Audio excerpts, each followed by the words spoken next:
In Huntsville, another wonderful good morning to you. Thanks for waking up with us. What do you love about Huntsville? What makes this a great place to be? Everyone here is very genuine and very kind and friendly. You never hesitate to speak up and say hello or good morning or just acknowledge the person walking by. The thing that I love most about Huntsville, I love the peace that Huntsville brings. I love the peace that it gives me. I feel accepted and part of the town and like I belong here. Huntsville is where my lovely wife lived when I met her, so I moved here. So I'm pretty thankful for her.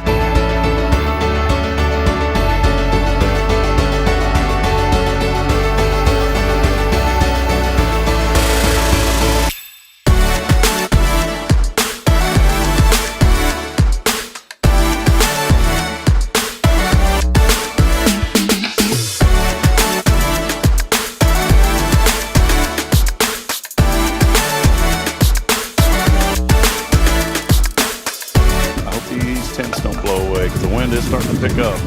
Yep. Well, that'll be great on live, on a podcast. Hey, we may lose one of these canopies. There it goes.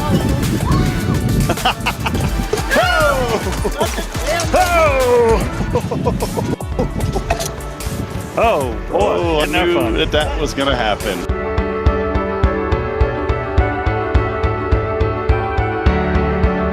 We're bucking for you in Huntsville, Texas.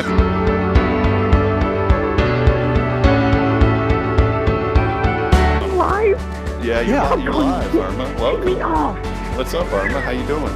We got you. Hey, we're tapped into your computer there too, where you work. We can actually see you on video. I hacked your computer. So beautiful earrings today, Irma. You're always beautiful. Very nice. You're so silly.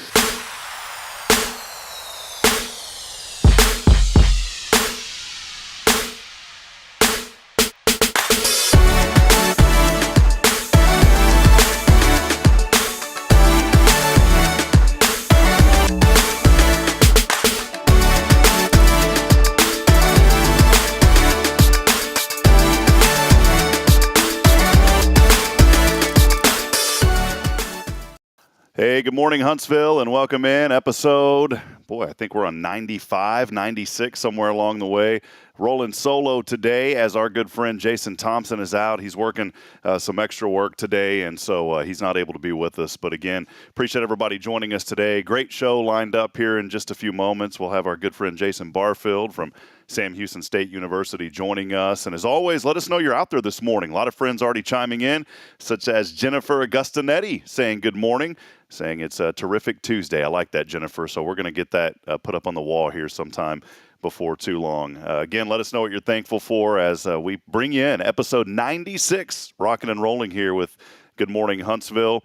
Again, 0 Degree also chiming in, our good friend Clay. And Clay, we ran out of Skittles, man. I was hoping to have some for Jason this morning when he hops on here in a few minutes, and we don't have any, Clay. So we'll have to buy some from you, man. You've brought us so much good stuff. If you haven't had this, it is the freeze-dried. These are the cheesecake ones. These are good.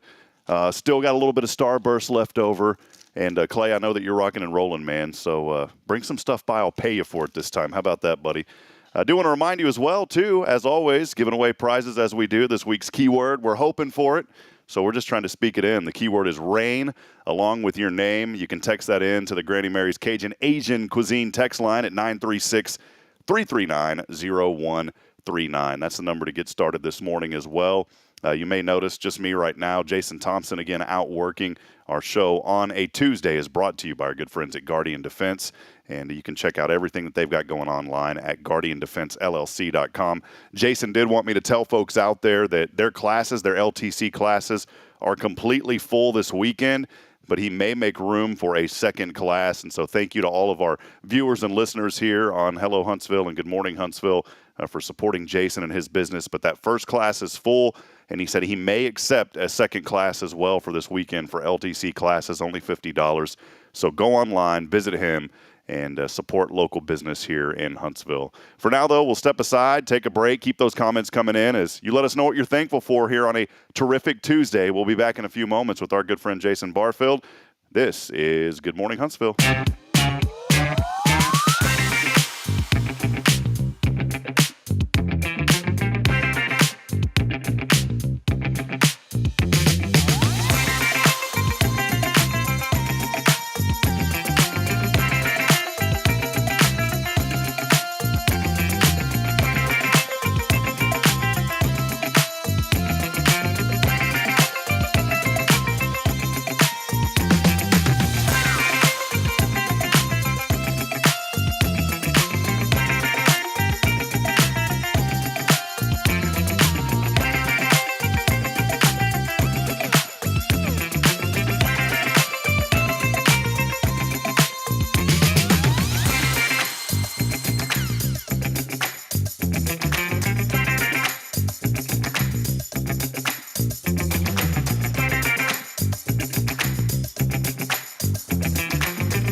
place in Huntsville and now in Conroe where you're more than a customer, you're part of the family. A place where style meets comfort and every visit feels like a treat. Welcome to the Color Bar Hair Salon. From the moment you walk in, our friendly stylists work to create a look that's perfect for you. Whether it's a fresh cut, a vibrant new color, or a blowout for that special occasion, at the Color Bar, we've got you covered. We pride ourselves on creating an environment where our guests can relax, enjoy a beverage, and let us do the pampering. We use top-notch products like Kevin Murphy and Orby, and even offer Volami hair extensions for those looking to add a little extra flair. And when it's got to be perfect, we ensure you leave looking and feeling your best self. But don't just take our word for it. Book a reservation or buy a gift card online and experience it firsthand. Visit us online at colorbartx.com and discover why, at the Color Bar Hair Salon, you get an experience that goes beyond. The Color Bar, where you belong. See you soon.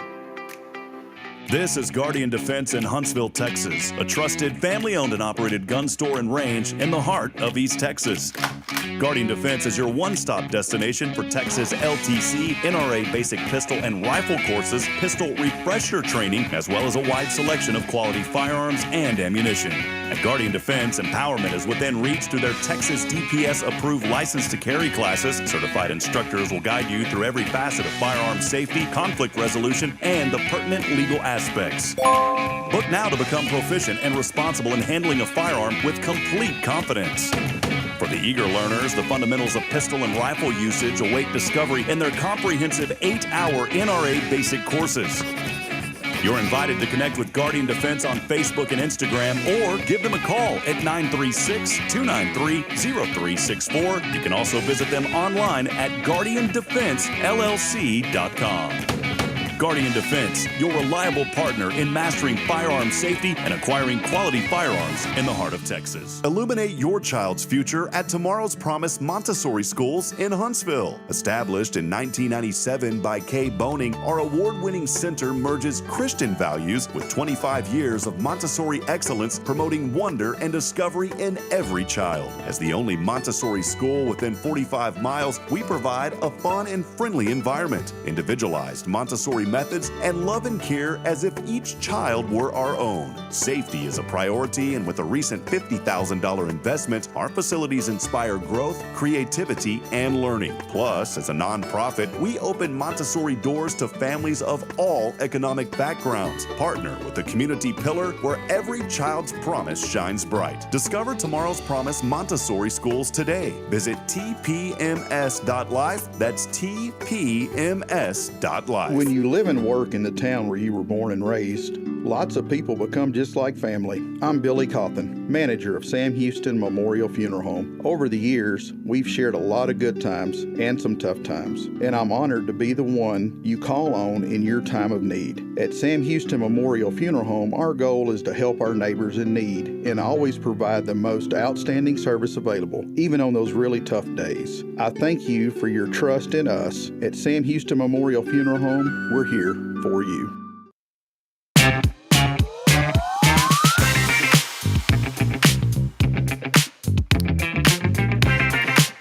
All right, friends, back at it here as we welcome you back in. Thanks for waking up with us. Boy, bright and early. It is early. Jason It's Barfield. early. Welcome in, man. Thank you. Appreciate Good to see you. I'm giving you the little funk intro here. Is that all right, man? I like it. I like it. Little JB Jam is what we're going to call it this morning. All right. So welcome in, everybody. We're having a lot of fun here. Again, brought to you on a Tuesday by Guardian Defense, although Jason Thompson is not here. But I said, you know what? What a better way to fill out the name Jason than Jason Barfield. There we go. So we still found a way to get a J in here today, and we want to welcome all of you in.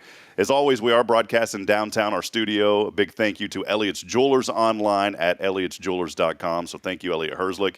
And also Paul Oley of the Gallery. Wouldn't be able to be here every single weekday morning promoting the good in our community. And when you speak of the good, Jason Barfield joining us from Sam Houston State University.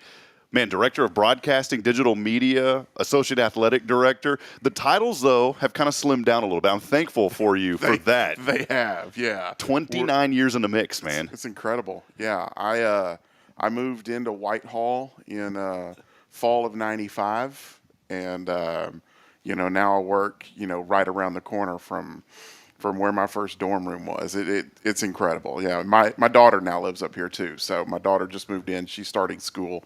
Yesterday was her first day. So it's wild. So the Bearkat train continuing. That's Yeah. good, man. You Yeah. want to keep the pipeline full of the Barfield family. Yeah, for sure. And then your dad, of course, been here forever. He does photography, if I'm not mistaken. Yeah, my parents retired to Elkins Lake in, I don't know, 2010, 2011, somewhere right in there, and wanted to be closer to us. My brother lives in Arlington, so a little bit easier drive for them to get up to Arlington. So yeah, so they retired out to Elkins. My dad, plays. You can find him on the golf course out there every single day. MGA president a couple of years ago, so he's really involved out there as well. Well, awesome. Well, again, good show lined up today as we have our good friend Jason Barfield here with the university on the athletic side. As I said earlier, coming into this 29 years now, that includes you going to school at Sam and then you've been on the payroll for a hot minute as well, Jason. Just let us know a little bit about the journey before we get started. We're going to talk transition to FBS. I mean, the transition's already happened, let's be honest. Now the first game is on the way in, 11 days, if I'm not mistaken? It's way too close. So it's coming way fast. But before we talk all that, the athletic side, just let us know a little bit about your journey, maybe how you got to Huntsville, and kind of guide us through it. You've done a great job in this community for many years. Yeah, I started school in 95. I was and what was at the time RTF major, radio, television, film. Graduated with an RTV degree. But even while I was here, I mean, I worked in the athletic department as a student. I worked for Paul Ridings. So I was a student in the sports information office. But I worked for, I did an internship with the Huntsville Item. I wrote for the Houstonian. I was the Channel 7 sports director. I, did play-by-play for 90.5. I called Bearkat games for Madisonville, for Leon Hunt. I was calling games my senior year. So, I mean, I was involved in a lot of different aspects. It was one of those things, I was getting my degree in radio, television, but, I knew I just wanted to be involved. So, I did as much as I could. And my first job out of college was at the Baytown Sun. I was the sports editor there. Spent about a year and a half there. And still was doing some radio stuff, was doing as much as I could just to be involved in different aspects. And the only stretch basically of my 29 years that I stepped away from that world was I was a teacher for about 6 months. I taught third grade writing, and my parents were teachers, my wife's a teacher, so I did it. And it just kind of reinforced that I was like, no, that's not my life. I found myself. It was funny. I was teaching third grade, and they had to basically eliminate. I was the last one in, and so they let me know mid-spring, hey, we can't bring you back. But they set up a meeting for me on the fifth grade campus, and there's fifth grade would really like to have you. So this was down in Sheldon ISD. And I was in the middle of the interview with the principal, and I just sat there, and like halfway through the interview, I just thought to myself, like, what am I doing? This isn't me. This isn't what I want to do. And a few months later, I found my way back to Huntsville, started working for the Huntsville Item, and that's kind of, where it's gone from there. The rest is history. Yeah. And 29 years later, and I got to tell you, Jason, you don't look a day over 29. Well, I appreciate that. I mean, the first time I met you, you were telling me, I've got 2 kids. And I was like, you got kids, man? I was like, this guy looks like he's in his mid-20s, when I first met you several years ago. Both of mine are in college now. That's wild. The journey's been exciting, though. Yeah, it has been. But, started here in the department in 2005. And, I started in facilities. Even then, I wasn't doing, the media stuff, but even working in facilities, I was handling our video board productions and, bringing all of that stuff online for the first time. And so I still had a hand in that content side, and just kind of slowly started developing all of our broadcast stuff. We were one of the first schools to start video streaming in the Southland Conference, and it was a single cam running through a laptop, that we piped the broadcast in off a little Rolls mixer and, just kind of cobbled it all together. I mean, I remember, when we decided we were going to stream and our website said they'll give us a kit, and, a Pelican case shows up in my office with a laptop and an encoder and a mixer, and I had no idea what I was doing. You're like, what is all this stuff? And so, it was just set everything up, plug a camera into it and let's see what happens. And that's kind of how it all developed. And we just kind of slowly kept building, where eventually we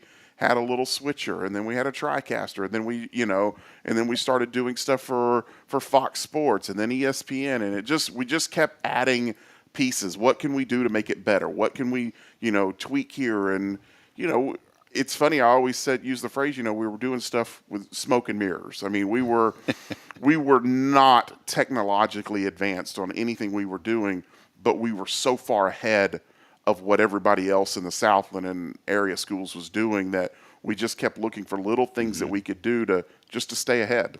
Our friend Justin Killingsworth at Color Bar says you don't know if you don't try. And so you got to get a starting point somewhere. And one thing that we do on the show, Jason, every morning, we always lift folks up, encourage folks here throughout the community. And not only in Huntsville, we have friends joining us literally from out of the state as well. But we always try to find a theme. And I never come into this show thinking about what is that theme going to be to lift people up today.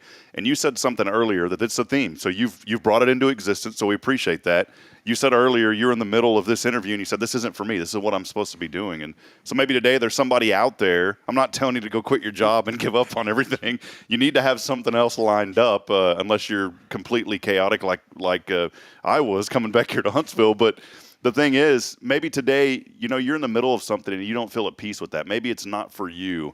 You know what? Continue to seek that next thing. Continue to seek where you want to be in life. And a perfect example of that, when we were blessed to come here, I guess it was 4 years ago, I remember, I'll never forget, I was in insurance training. And Rudy, if you're watching, I love you, man. Nothing on Rudy's great guy. This was a guy who was teaching me insurance, and he invested a lot in me. But I just remember I was in Dallas, and I was in the middle of insurance training, and I was like, this really isn't for me. I was trying to do what I could to support my family at the time, but it didn't feel like it was for me. And so you don't want to go down that path, because all of a sudden you're in the middle of doing something that's not for you, and then you fast forward 20 years and you look back and you're like, whoa, this isn't it. What did I do wrong? Yeah. No regrets. And if you're in that position, don't feel bad and regretful, but use what Jason said earlier. He was in the middle of this and said it's not for me, and he chose to get back in line with what he wants to do. So maybe that's the message. And it wasn't an easy decision at the time. Yeah. I mean, real early in our marriage with my wife, and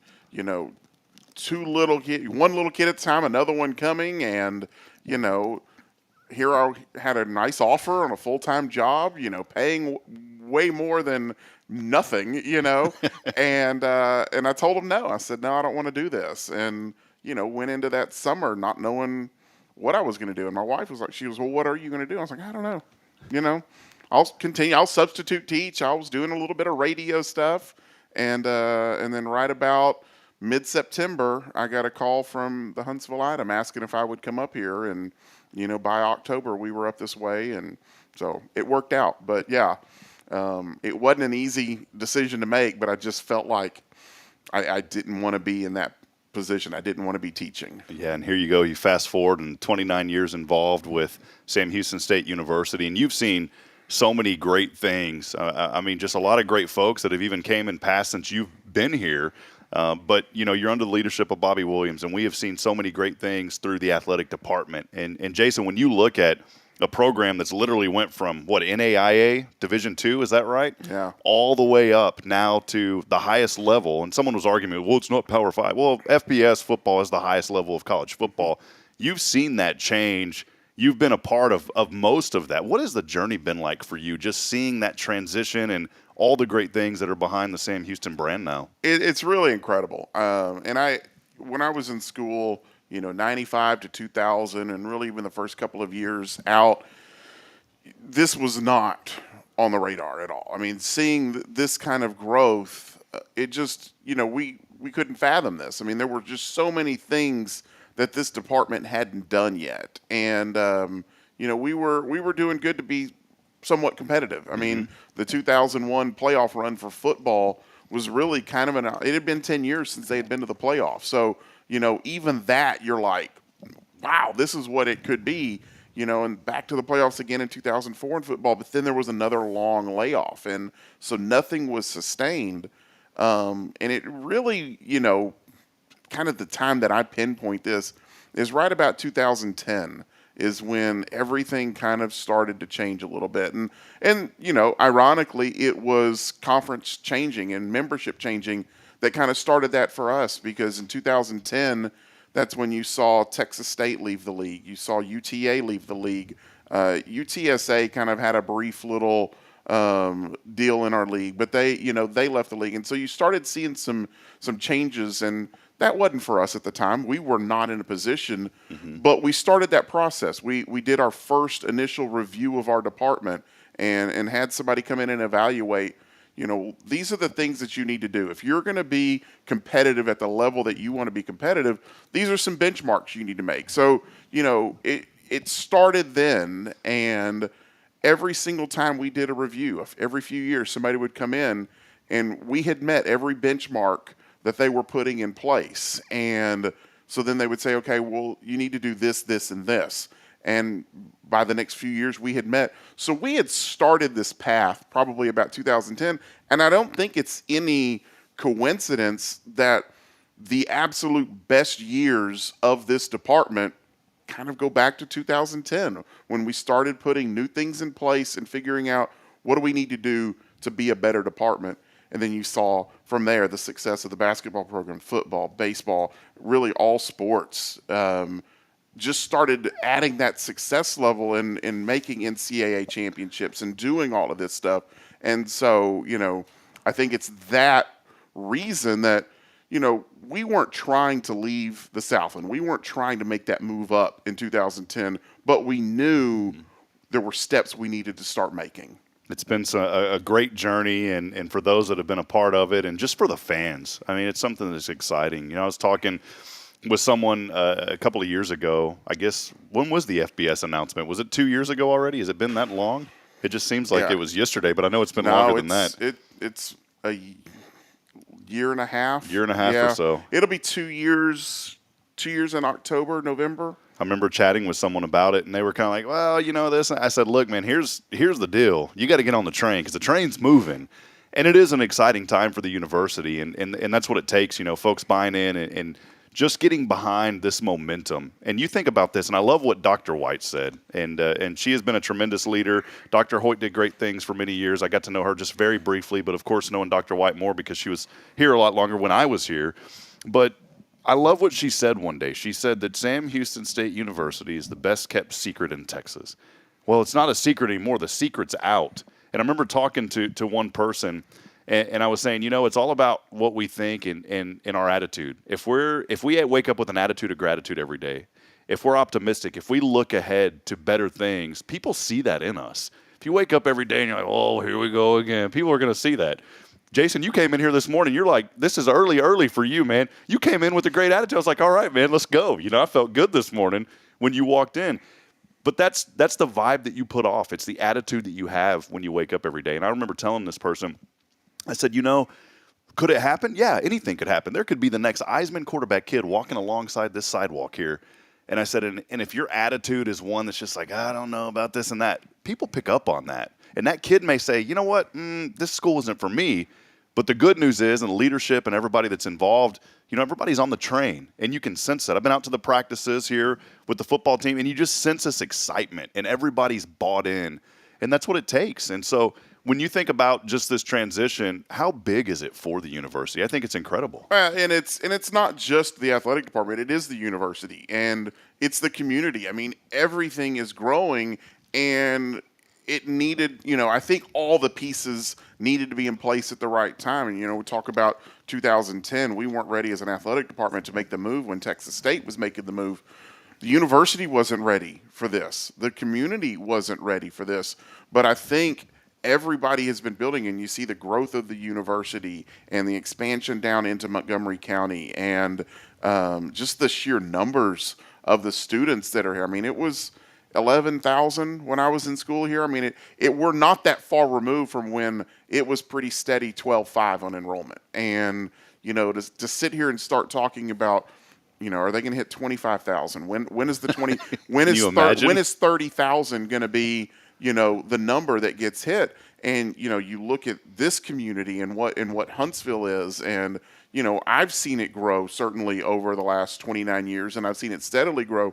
I always love when I talk to people who come back to Huntsville and they're like, I don't recognize this place. And, and I start thinking about it. I'm like, yeah, okay, yeah, that is new. And this is new, and so like that. I can see that. But, having been here and you see the slow progression of it, you may not recognize how big the growth actually is and what's happened out on 45. And, you look at, I remember when we were talking, this is when I was at the newspaper, and there was all the talk about development. And, we were talking about, look at the Woodlands, look at Conroe, it's coming. And Willis is next. And, and just the thought of Willis being what it is, it just, you could see the growth coming, and it was just a matter of the university, the athletic department being part of that and growing along with it. And I think everything that has happened with this community, with this university, with our athletic department, all had to happen at the same time. And, the great thing about it is, the stuff that was put into place from the city side of things 10, 15 years ago to start preparing for this growth. Mm-hmm. The stuff that the university started doing 10, 15 years ago to start for this growth. And the athletic department as well. All these plans went into place 10, 15 years ago to be ready for this. Because if you don't do those things back then, when Conference USA called, we wouldn't have been able to say yes. But because of everything we had done and the university had done and this community had done, when Conference USA called, it wasn't a matter of how are we going to make this work. We already knew. The blueprint had been put together a long time ago. We were able to say, yeah, we're ready to do this. Yeah, and this is good information because some folks think, oh, this was just all put together. No, it was not. I can guarantee you it was not put together overnight. This was, like you said, 10, 15, heck, 20 years in the making to get to this point. When you talk about the growth, we were chatting earlier before we went on, New Waverly. This is a town, 2,000 homes coming in. How did little New Waverly start growing this way? And that was one of your first assignments down there was New Waverly football. Yeah, my first beat at the Huntsville Item was New Waverly football. That was my, I think my second Friday night. I found myself, I think, in Hardin covering New Waverly and Hardin football. And, but yeah, you look at New Waverly, it's just, you look at 45, and I think this corridor from Huntsville all the way to Houston, it was inevitable. And, there were people who didn't see that and didn't, or say, no, it's not going to affect us. But you could just see the way everything was growing. Talk to people that, grew up along 1960 30 years ago and talk about what 1960 is. And, well, that's happening to 105 now, coming through Conroe. 105 is growing, so that growth is coming. And look at Willis. That's incredible. And you look at 45 out here, what we've got, and the Target and everything that's growing out there. It's just a matter of time. And New Waverly it's next. Yeah. It's that you see that progression, and Willis is coming this way, Huntsville's coming that way, New Waverly's right there in the middle, and it's just a matter of time. It's just we all meet in the middle eventually, and it's great growth for this community, and especially for Sam Houston State University, as you mentioned earlier. Closing in, I think 22,000 students and growing, and that rivals a Baylor. Think about that. When you're driving 35 heading through Waco, Texas, you look over to the right, you see Baylor. Well, guess what? We got that same thing going right here in Huntsville, Texas. It's good for the community. We'll step aside. Jason, we'll take a break. I want to hear a little bit more just about the transition. Big game coming up, BYU. Kind of wanted to get your thoughts on what this looks like for the university now in the national spotlight and how it's going to be such a huge benefit.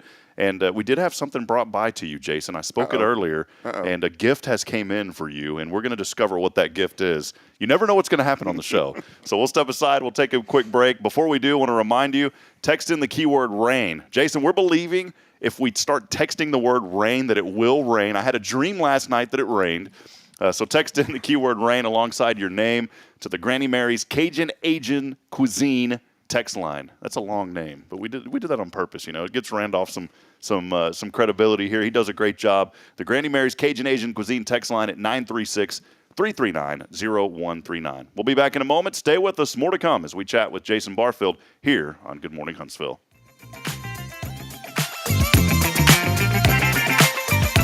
This is Guardian Defense in Huntsville, Texas, a trusted family-owned and operated gun store and range in the heart of East Texas. Guardian Defense is your one-stop destination for Texas LTC, NRA basic pistol and rifle courses, pistol refresher training, as well as a wide selection of quality firearms and ammunition. At Guardian Defense, empowerment is within reach through their Texas DPS-approved license to carry classes. Certified instructors will guide you through every facet of firearm safety, conflict resolution, and the pertinent legal aspects. Book now to become proficient and responsible in handling a firearm with complete confidence. For the eager learners, the fundamentals of pistol and rifle usage await discovery in their comprehensive 8-hour NRA basic courses.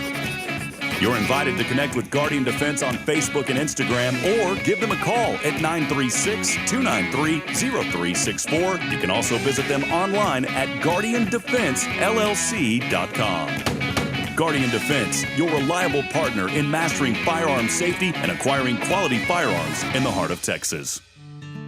Illuminate your child's future at Tomorrow's Promise Montessori Schools in Huntsville. Established in 1997 by Kay Boning, our award-winning center merges Christian values with 25 years of Montessori excellence, promoting wonder and discovery in every child. As the only Montessori school within 45 miles, we provide a fun and friendly environment, individualized Montessori methods, and love and care as if each child were our own. Safety is a priority, and with a recent $50,000 investment, our facilities inspire growth, creativity, and learning. Plus, as a nonprofit, we open Montessori doors to families of all economic backgrounds. Partner with the community pillar where every child's promise shines bright. Discover Tomorrow's Promise Montessori Schools today. Visit tpms.life. That's tpms.life. When you live and work in the town where you were born and raised, lots of people become just like family. I'm Billy Cawthon, manager of Sam Houston Memorial Funeral Home. Over the years, we've shared a lot of good times and some tough times, and I'm honored to be the one you call on in your time of need. At Sam Houston Memorial Funeral Home, our goal is to help our neighbors in need and always provide the most outstanding service available, even on those really tough days. I thank you for your trust in us. At Sam Houston Memorial Funeral Home, we're here for you.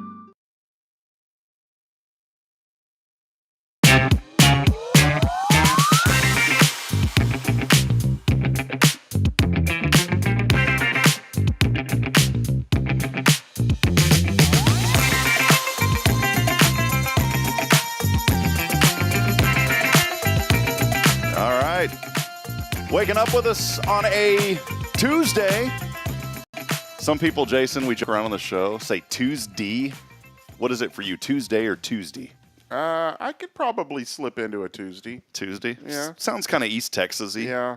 You know? If you've ever talked to my wife, you know, she's her roots are Sour Lake and Kuntz and very East Texas. Of course, my family originally from Orange, Bridge City, the Golden Triangle area too. So I've got some East Texas. Is that like West Orange Stark? Is that one? Yeah. My dad grew up in Orange, and so that's a good baseball area. I've got family, Little Cypress, Port Neches Groves, all that. You're a baseball guy. I am. You have some incredible baseball calls. I should have queued up one, the one that's been on your Twitter. I mean, just when I guess it was the advancement to the Super Regionals. Yeah, the Super Regional call beating Texas Tech in the regionals. Yeah, it's great stuff. And I had the privilege of it was a true privilege to be with you at here at Minute Maid and do a couple of games. And I'll never one of my favorite memories, Jason.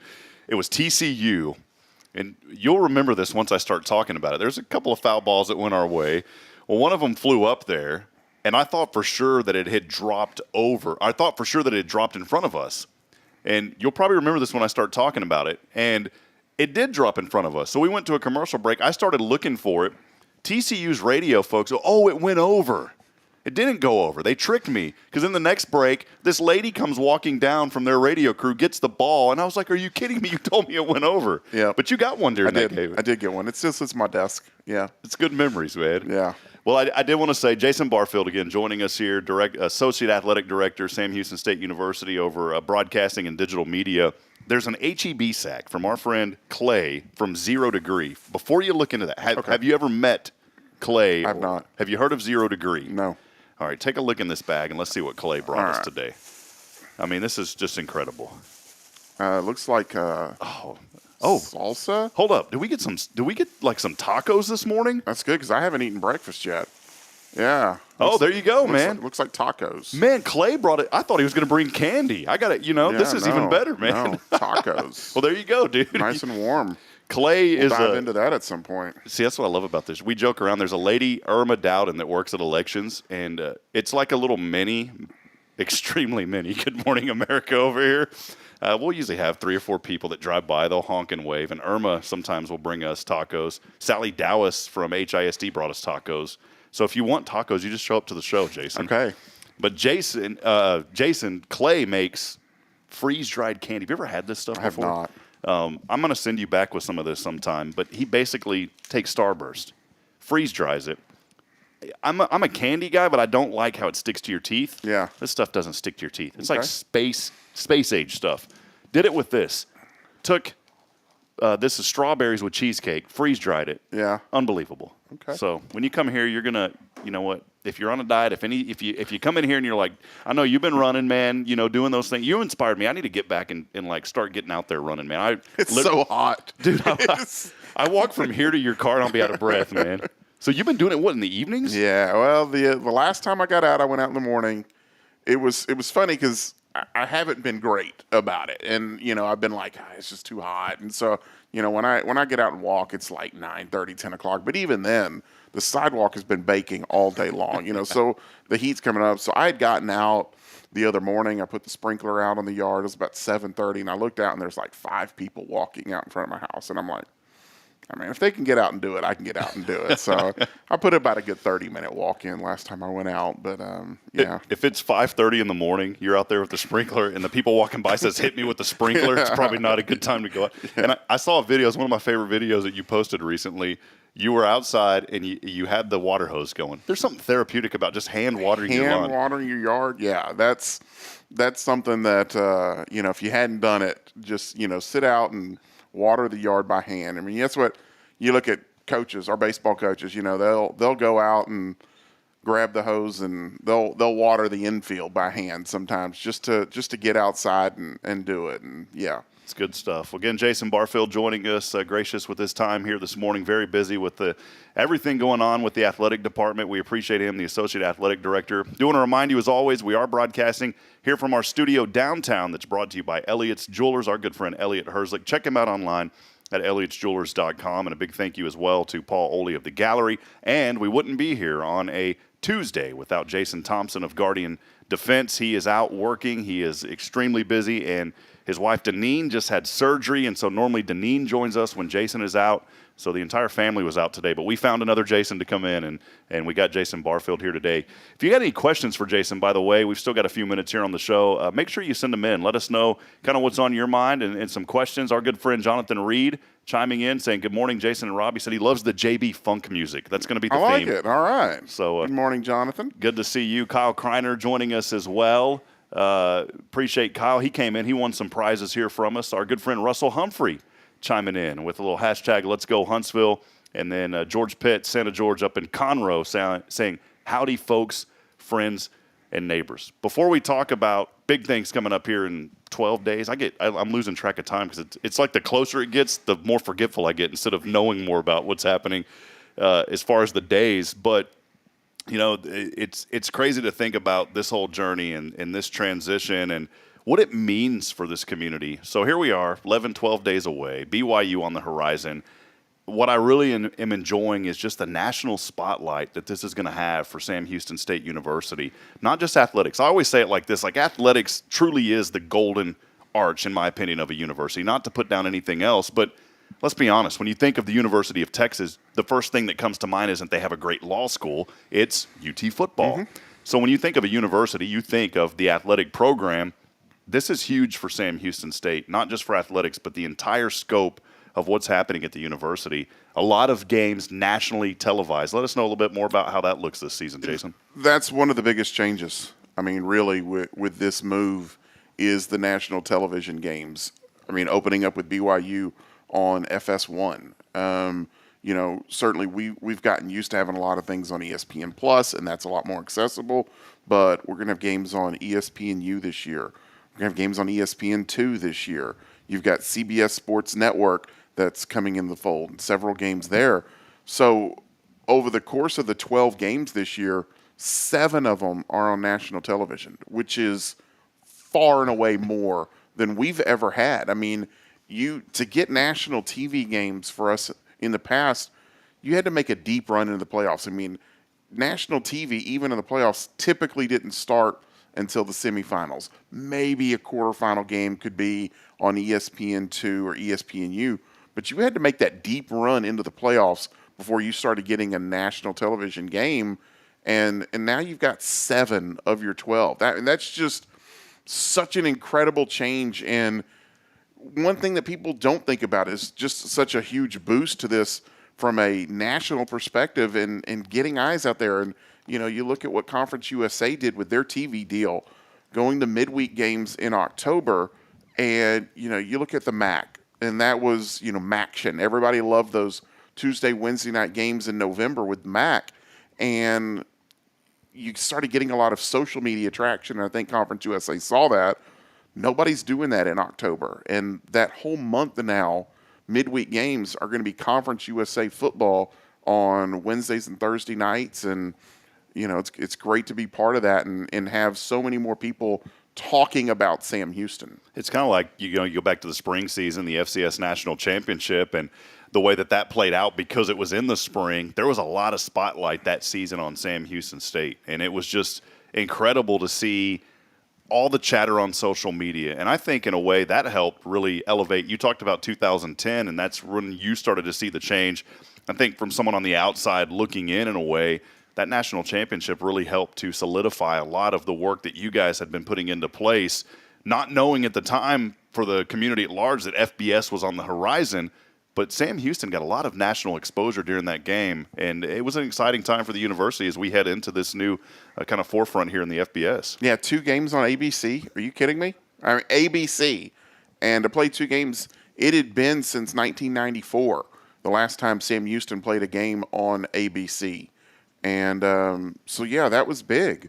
And, one of my favorite things during that stretch was going back and looking on Twitter and just seeing some of the national writers, the national college football guys who were talking about our game, who were watching because it was the only thing on in, second week of May, and you're getting football on. And yeah, that was big. That started. And I've seen that reference now from people that are talking about, hey, one of the new teams to FBS football is Sam Houston. You might remember them from the spring season, when they won a national championship. So, they're going back and they're referencing that. And so you're right. I think that put Sam Houston kind of top of mind.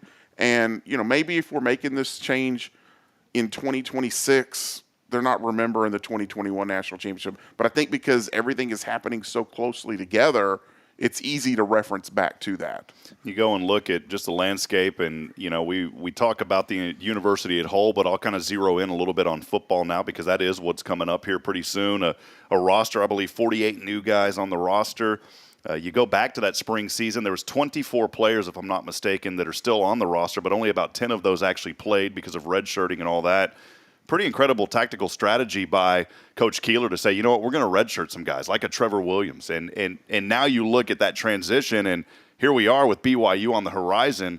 I think, maybe there's this huge opportunity for Sam Houston not to continue onto this national spotlight, but to really be respected and recognized. Because a lot of times you say, well, it's just an FCS program, but you've got one of the winningest coaches when you go back and look, top 10 winningest coaches in college football over a period of time. There's a lot of really good momentum building up for this BYU game. And these young guys are going into Provo. They're going to see 60,000 people sold out. I just had a chance to catch up with Greg Rubel, their radio play-by-play man, and their director of broadcasting. He goes, yeah, 60,000 people. That's going to be kind of an eye-opener, but I think the guys are going to settle in pretty quickly and realize, you know what, this is going to kind of be the norm on a lot of these road games this year. It's funny. When you look at this season, it's going to be a normal 12-game schedule. They haven't had a normal season since 2019. It's been a long time since you've gone into a year and just said, this is going to be, a standard college football season.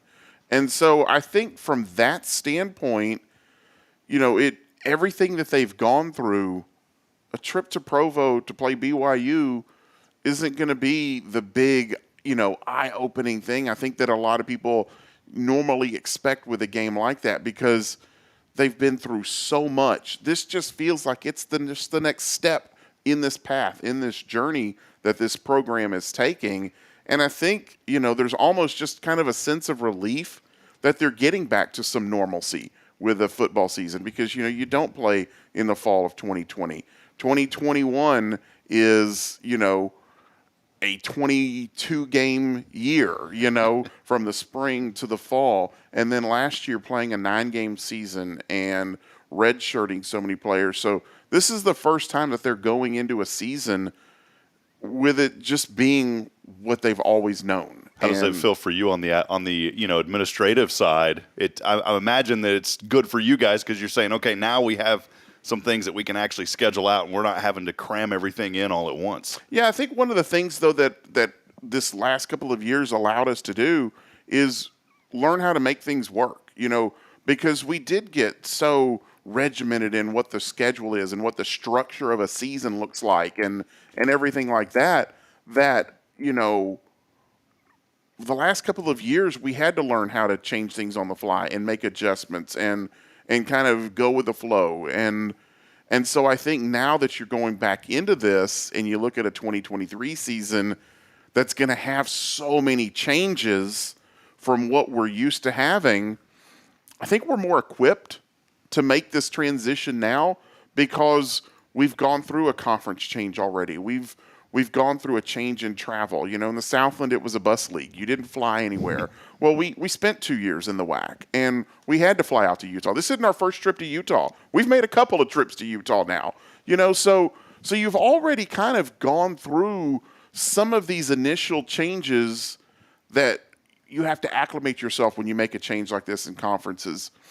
We've kind of done that a little bit now. So you've gotten some of the administrative stuff of learning how to adjust to a new league. You've gotten that out of the way the 2 years we spent in the WAC, so that some of the stuff that might be considered a hurdle moving to Conference USA isn't so much now, because of the last couple of years and having to learn to adapt to new things. We've talked a lot about football, because that is naturally what's on the horizon here for athletics, but soccer getting underway. They had their first Conference USA game, and all the other sports as well. I don't want to leave any of those guys out. I know it gets football heavy sometimes, because that is what's knocking on the door, but you think about the basketball programs and even on the women's side of basketball with Coach Justice and her assistant coach Simeon. Those guys are doing a great job. And then with Coach Mudge in his first year now at the helm for Sam Houston men's basketball, what does this mean for not just football, but for all the other sports? Bowling, I know, is a big one that you're involved in. Baseball, softball, so many opportunities for this university to continue to grow with this change.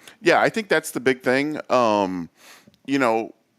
Similar to what football went through, all of these sports have been adapting and playing new opponents and everything like that. So I think this is the next step, but you look at, some of the opponents are going to get to play, and the way the conferences is set up, it's going to be a really good league. And, I think the main thing when you look at like men's basketball, they weren't supposed to be competitive in the WAC. When the WAC basketball, that they formed the WAC as a basketball league. This was not a move for football.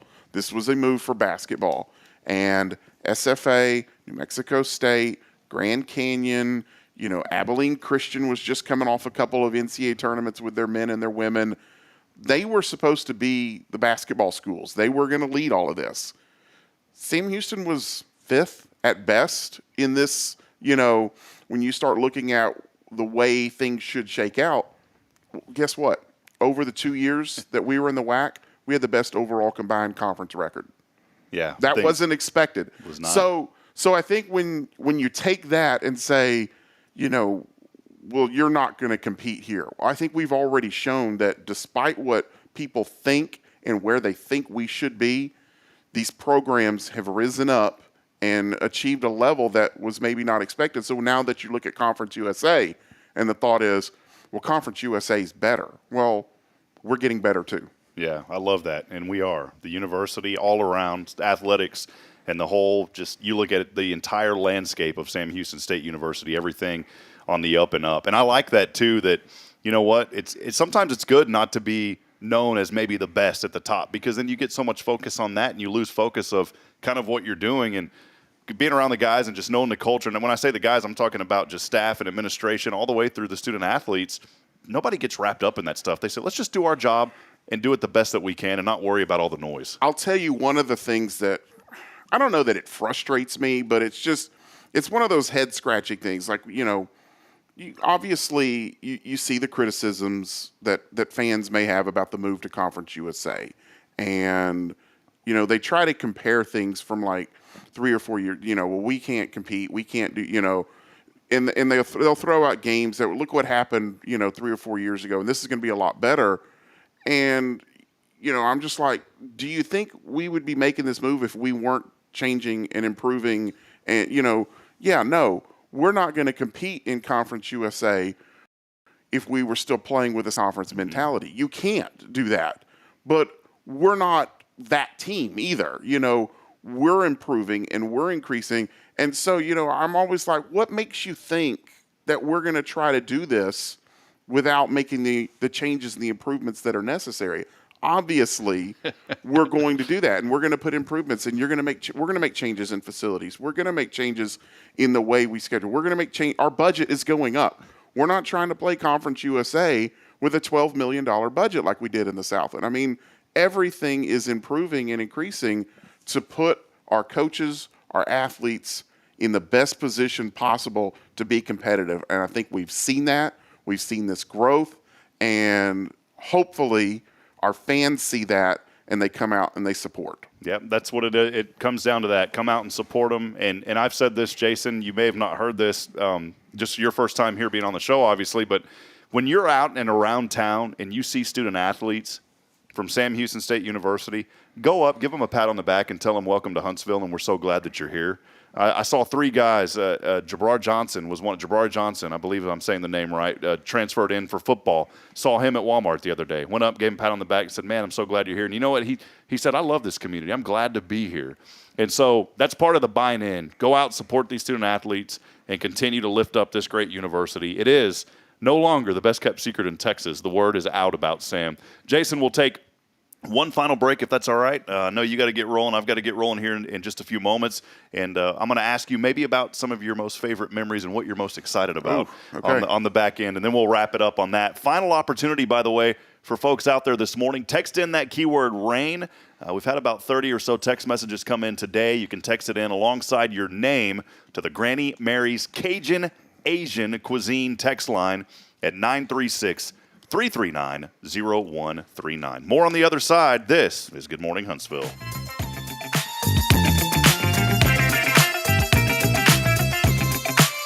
This is Guardian Defense in Huntsville, Texas, a trusted family-owned and operated gun store and range in the heart of East Texas.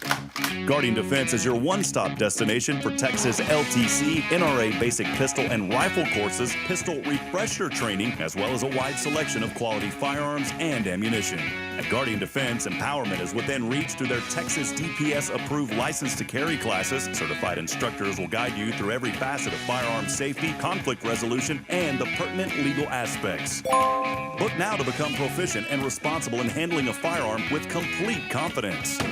For the eager learners, the fundamentals of pistol and rifle usage await discovery in their comprehensive 8-hour NRA basic courses. You're invited to connect with Guardian Defense on Facebook and Instagram, or give them a call at 936-293-0364. You can also visit them online at guardiandefensellc.com. Guardian Defense, your reliable partner in mastering firearm safety and acquiring quality firearms in the heart of Texas. There's a place in Huntsville and now in Conroe where you're more than a customer, you're part of the family. A place where style meets comfort and every visit feels like a treat. Welcome to the Color Bar Hair Salon. From the moment you walk in, our friendly stylists work to create a look that's perfect for you. Whether it's a fresh cut, a vibrant new color, or a blowout for that special occasion, at the Color Bar, we've got you covered. We pride ourselves on creating an environment where our guests can relax, enjoy a beverage, and let us do the pampering. We use top-notch products like Kevin in Murphy and Orby, and even offer Valami hair extensions for those looking to add a little extra flair. And when it's got to be perfect, we ensure you leave looking and feeling your best self. But don't just take our word for it. Book a reservation or buy a gift card online and experience it firsthand. Visit us online at colorbartx.com and discover why, at the Color Bar Hair Salon, you get an experience that goes beyond. The Color Bar, where you belong. Illuminate your child's future at Tomorrow's Promise Montessori Schools in Huntsville. Established in 1997 by Kay Boning, our award-winning center merges Christian values with 25 years of Montessori excellence, promoting wonder and discovery in every child. As the only Montessori school within 45 miles, we provide a fun and friendly environment, individualized Montessori methods, and love and care as if each child were our own. Safety is a priority, and with a recent $50,000 investment, our facilities inspire growth, creativity, and learning. Plus, as a nonprofit, we open Montessori doors to families of all economic backgrounds. Partner with the community pillar where every child's promise shines bright. Discover Tomorrow's Promise Montessori Schools today. Visit tpms.life. That's tpms.life. When you live and work in the town where you were born and raised, lots of people become just like family. I'm Billy Cawthon, manager of Sam Houston Memorial Funeral Home. Over the years, we've shared a lot of good times and some tough times, and I'm honored to be the one you call on in your time of need. At Sam Houston Memorial Funeral Home, our goal is to help our neighbors in need and always provide the most outstanding service available, even on those really tough days. I thank you for your trust in us. At Sam Houston Memorial Funeral Home, we're here for you.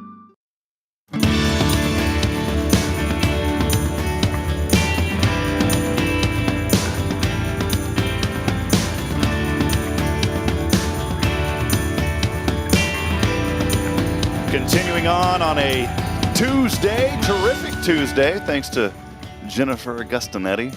Jennifer told me, by the way, Jay, she's a faithful viewer, listener, and she goes, it'll probably take you a while to get my name right. And she was right. Normally it does. I just have like this mental blockage to where my short-term memory is absolutely horrible. I'll ask someone their name 20 times before I finally get it down.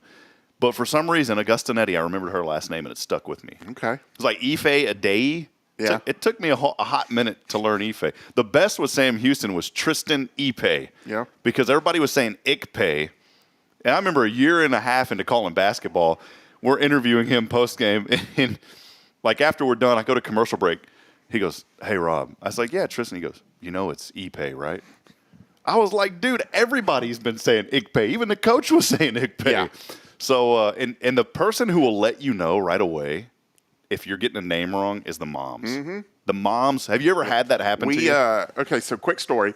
We had a football player, Luis Carino, and we would call him Luis, but the coaches would call him Lewis. And so every time you talk to the coaches, they would talk about Lewis. And so I finally asked our defensive line coach, and I go, hey, I've got just a quick question about Carino. Is it Luis or is it Lewis? And he looks at me and he goes, well, we call him Lewis, but his mama called him Luis. And I was like, then it's Luis. Better call him with the. Yeah. There was a 3A high school basketball state championship game down at the Alamo Dome years and years ago. Little school, Gerald, Texas, 3A school, and the opposing team, I can't remember who we were playing, and I was right there. The fans are right behind you at the Alamo Dome for these high school basketball tournaments. And I usually ask, I do the prep work, I call ahead. At the high school level, it's really hard. That's what people need to realize. At the college level, you got guys, Jason, I know you're not so involved as you used to be in this aspect of it, but you got a guy like Jason, you can just call him, hey, Jason, man, how do you pronounce this name? How do you do that? That was the job as an SID, is you've got the information. High schools don't have an SID. They need to. There needs to be a state law passed that they allocate funds for high school SIDs. But it's like perfect example. This week, we're trying to still reserve a spot at Shepherd. No offense to them. They're busy, but I haven't heard back from anyone yet. Yeah. So at the college level, have the gratitude that there's people that give you information. You should be able to have excellence in your coverage of college athletics because every bit of information you need is out there. It's all over the internet. NCAA requires all that stuff to be up. But I'll never forget, I'm calling this 3A basketball game. Thought I had this guy's last name pronounced correctly. All of a sudden, I feel like, not a tap, but like this push on my shoulder. I turn around, this mother is screaming, "That's my son. That's not how you say our last name." And I'm like calling the game, and she's a row behind me. So get it right. Well, again, Jason Barfield joining us, Associate Athletic Director, Sam Houston State University here, also the Director of Broadcasting, Digital Multimedia. Did I get it all? Digital media. Digital media. Yeah, that's a very broad term. Multimedia is kind of, I remember in the 90s that was a big word, like multimedia, but I don't think we use that word too much anymore. Yeah, it's more just media now. Media. But Jason's here with us, sharing a lot of great stories, talked about transition and what it means for the university, not just football and other sports, but the university as a whole. And Jason, just in our final segment here, for you, 29 years at it, entering 29 years, congratulations. What's been maybe some of just the best moments, the things that, the national championship's easy, so let's skip that one. But outside of that, I know you're heavily involved with the bowling program. You've got to see some great work there and some great things. What maybe for you has been one or two stories or moments that really stick out that you've enjoyed about this journey? You know, mentioning bowling, obviously, I spent a lot of time with that team. I've traveled to all of their NCAA stuff, so being there when they won the national championship in 2014 was incredible. I was more nervous than they were, I think, going into that day. So that was really special being there for that. That was, that was my first national championship ring. You know, I've got the football one as well, but bowling was that first one. In speaking of bowling, I don't know if you know this, but I coached at the national championship one year. I did not know that. I had to coach. Brad Hagan, our coach, got sick at the national championship, and it was something we had always. This was in 2019, and we had always kind of joked, because he doesn't have an assistant, and so we'd always, you sit up at night and talking about the day, and we always kind of joke, what happens if he gets sick, You shouldn't have joked about it. And so we're at the NCAA championships in 2019. And we had lost in the morning session, so we're at lunch, and he looks at me and he goes, "Man, I'm not feeling great." I was like, "Really?" And I was like, "Is it something you ate?" He's like, "I don't know, because I'm just not feeling great." And so we're bowling against UMES in an elimination match that afternoon, and he looks over at me and he goes, "I'm not feeling good. I'm not going to make it." And we get to a break, and he just leans out and he goes, "Girls, Barfield's got it the rest of the way." And he turns and goes. And I just look at the team and I'm just like, okay, let's do this. And so there's actually my cover photo on Twitter. My header picture is actually of me talking to the team after we had lost, but just kind of, doing my whole, I'm so proud of you guys. And, they're turning and they're looking at me. And they're like, what do I do? What do we do, coach? And I was just, I go, trust yourself, trust, whatever coach told you, trust that. And, we lost. So my record is 0-1 as a coach at the national. But I do think I'm the only SID who ever coached in an NCAA championship event. But yeah, that picture I have on Twitter is me talking to the team afterwards. And I had to go do the press conference, and I'm not used to being on that side of the camera. Normally, I'm running the camera for the press conference, but I had to go do the press conference. That's what the NCAA rep comes over to me and it's like, "Hey, we need to go do the press conference." I go, "Okay, I got two girls, but Brad's not here. He's already left. He's not even in the facility anymore." And I go, "So it'll just be the two of them?" They go, "No, you have to do it too." And I'm like, "But I'm not the coach." And they go, "We have to have somebody there." So, I remember texting my wife, and I called her and I said, "Hey, we lost." And she's like, "Oh, I'm sorry." I go, "Yeah, Brad got sick. I had to coach." And she's like, "Shut up." And I go, "No, seriously, I coached today, and I'm about to go do the press conference." And she goes, "Stop it." And I go, "Yeah, no, that's about to happen." So that photo, we just showed it there, Jason. Love the story, man. In that photo, you couldn't see the front part. You could just see, but I could tell the emotion by the side of your face. Couldn't see the front of your face; it was covered up. But I saw the emotion on the side. You were into this, man. Yeah, you were cheering them on, like, let's go, girls. Yeah, that team. I just historically, just through the years, I've always been really close with them. But when you look at it, it's always funny. A couple of years ago during COVID, we did a top 25 moments in athletic history, and I think of our 25 moments. I think I had been to like 22 of them. I was there for that game. I was in Austin in '96 when baseball beat Miami. I was there for that game. The other moment that kind of really sticks out to me. I mean, all the big wins. There's been a ton. There's all of that. But I remember in 2010, the first time the national championship game was in Frisco, and it was Eastern Washington and Delaware playing for it. And I was working that game, and I was on the sideline, and Willie Fritz comes down. He was there for the game as well. So he comes down to the sideline, third quarter, and we're just standing there watching, and we're looking around the stadium, and he's like, "Man, this is something, isn't it?" I go, "It is." He goes, "I wish the whole team could be here just to see this atmosphere and see what we're playing for." And I was like, "Coach, we're going to get here. We're going to be here." And it was a year later, the next year, and it hit me. I'm standing in the end zone for the national anthem, and the national anthem starts, and I start like tearing up. Like, that's when the emotions of it hit me for the first time, that we're about to play for a national championship.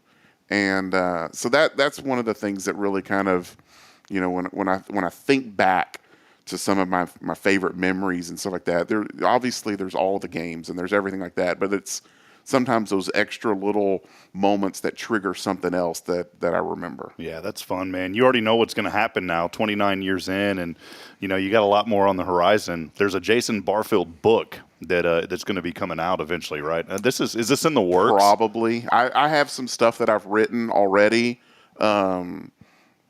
Maybe something more along the lines of a podcast series. Yeah. Kind of a collection of stories and stuff like that. I've actually probably started working on about 3 or 4 episodes already of a podcast series, just about kind of some behind the scenes stories that maybe our fans will remember the games, they'll remember the moments, but kind of my perspective of it and stuff like that. Speaking of which, I know you're not going to spill the beans here, but there's some exciting news you posted on Twitter, BSN Extra. You guys got an announcement coming up soon. So yeah, we're going to have a new podcast. Yeah. It's going to be fun. So you want to make sure to follow. It is BSN Extra on Twitter, correct? At Bearkat Vid. Bearkat Vid. Yeah, it's all underneath our Bearkat Sports Network Twitter. But quickly about BSN Extra, I had a student 6 years ago, multi-platform journalism student. We kind of had this idea for BSN Extra, and it was a multi-platform journalism thing that we were going to do on the website, and podcast, and that was our first podcast. It was called Chasing the Cup at the time, but it was podcast. It was some digital content, some written content, and we kind of built it all out. And then he left in December. He was in grad school, and he was going to spend 2 years with me, and we were going to build this out. And he left in December, got a good television job in San Angelo, I think is where he went. Mm-hmm. It was a great deal. He called me and said, "Hey, I know we're doing this thing, but I've got an opportunity for a full-time job in TV." So he took it. And and then just everything with COVID and everything like that, we never got the chance to really do that again. And so we're kind of taking that next step. This is the first chance that I've had to really put some of this stuff back into place and kind of get back to what we wanted. We weren't really, honestly, looking back at it, we weren't in a position to do this in 2018. I think we're there now where we can kind of start doing some more stuff. So we're going to be announcing a new podcast that's going to be launching hopefully next week. And that's going to be really the first of several new things that we're going to be doing for the Bearkat Sports Network. It's great. A lot of great content coming out as this team has made the transition to the FBS, and that first game getting underway versus BYU Provo there on September the 2nd. By the way, if you're traveling to the game, Greg Rubel, their director of broadcasting, said, come on out. The hospitality is good at the stadium. Apparently everybody gets ice cream. I don't know about this, but he said if you go, they hand you ice cream in the stands. He didn't tell me if it was free or not, so maybe they hand it to you and charge you $10. I don't know, but he said ice cream, and another thing they have there, it's a cougar tail, and it's basically a foot-long donut that's wrapped up. That's some of their traditions there at BYU. Okay. Needless to say, I probably won't be eating any cougar tail. It's just too it's too much, man. Well, Jason, before we go, since this is our last and final segment, we do have a winner today. I'm just going to keep you here while we call this winner, if that's all right. We've already picked on the randomizer. Got to answer to win. And here we go, man. Giving away some prizes here. We give away prizes every day. Hello? Hello, Huntsville. Oh, no. Is it? I can already tell by the... Is this Ray Hernandez? It's a ray of sunshine. How you doing, guys? What's up, Ray? Jason Barfield here with me. Ray of sunshine. Yeah, come on, man, Ray. You know, Ray. I've been watching. Yeah, well, congratulations. You were funny story, Jason. Ray would always text in to win, but he would text my personal cell phone. And I was like, it doesn't work that way. You have to text the text line. So, Ray, congratulations. You're the winner today, man. I've got a little swag bag. I know that you got one from the Rays of Hope event, but I've got some more stuff that I'm going to toss in there for you, including some passes to the Color Bar Tanning Salon, because let's admit it, man, you need to go out there and get a tan, Ray. I'll make sure they go to good use. Yeah. Real quick, I know you're busy, but congratulations. What's going on with you? And you are president of the Huntsville-Walker County Chamber of Commerce. How are things going in your world, man? Oh, just doing great. Excited about the Bearkats, and we have our mixer tonight. So folks come out. It's at 5:15. We look forward to seeing folks, and things are going well. We're very blessed to be in this community. It's great to hear and the conversation about the development of the community and how that's been going on for the last 10 or 15 years. People think sometimes it just happened, but no, there's been a lot of work with a lot of folks that we may not know their names that have been involved in making this happen. All right. Ray, what do you love most about Huntsville? You've been here for a hot minute. What's your favorite thing? What do you enjoy most about this community? I think just the people. At the end of the day, it's the people. All right. There he is, Ray Hernandez. Ray, we'll see you. Thanks for all the great work that you do, my friend. Take care. Thanks again. People think that, the randomizer is like me randomizing, but Jason, as a witness, you see this right now, right? And there's a button here that says pick winner, and it pops up and it picks the winner. Yep. If I would have hit it now, it would have been Quentin Williams. But Quentin, you already won. So Ray was the winner a while ago. So it is legitimate. It is a legitimate system. There is no, there's no, I don't know the word. There's no like favoritism in the system. So, Jason, been fun, man. Thanks for giving us some updates on what's going on, and we'll catch up with you maybe once the season gets rolling. Have you in here maybe once a quarter or so, and kind of chat Bearkats and how things are going, man. All right, sounds good. All right, friends. Well, that'll wrap it up. Again, Jason Barfield joining us today, and as always, a big thank you to our good friend Jason Thompson of Guardian Defense. Go by their website. Please check it out. Sign up for their classes. It's guardiandefensellc.com. And when you do, let them know you heard about it here on Hello Huntsville and Good Morning Huntsville. It's all about supporting our local businesses. And as always, a big thank you to Elliot Herzlich of Elliot's Jewelers and Paul Oley of the Gallery. And last but not least, Granny Mary's Cajun Asian Cuisine. That's almost a tongue twister. It very much is. For sponsoring the phone and text line. That'll wrap it up. More coming up tomorrow as we have guests lined up throughout the week. If you'd like to be on the show, super simple. Just email us at hello@hellohuntsvilletx.com, as we always welcome nonprofits and guests such as Jason to keep us up to date with all things good happening here in Huntsville, Texas. That'll wrap it up. We'll see you tomorrow morning, bright and early, 7 a.m. as I end every broadcast, reminding you this morning we're not strong enough alone to make it on our own. We need each other, friends. Provide a word of encouragement. Lend a hand of support. Somebody out there needs you. Good morning and God bless. We'll see you tomorrow.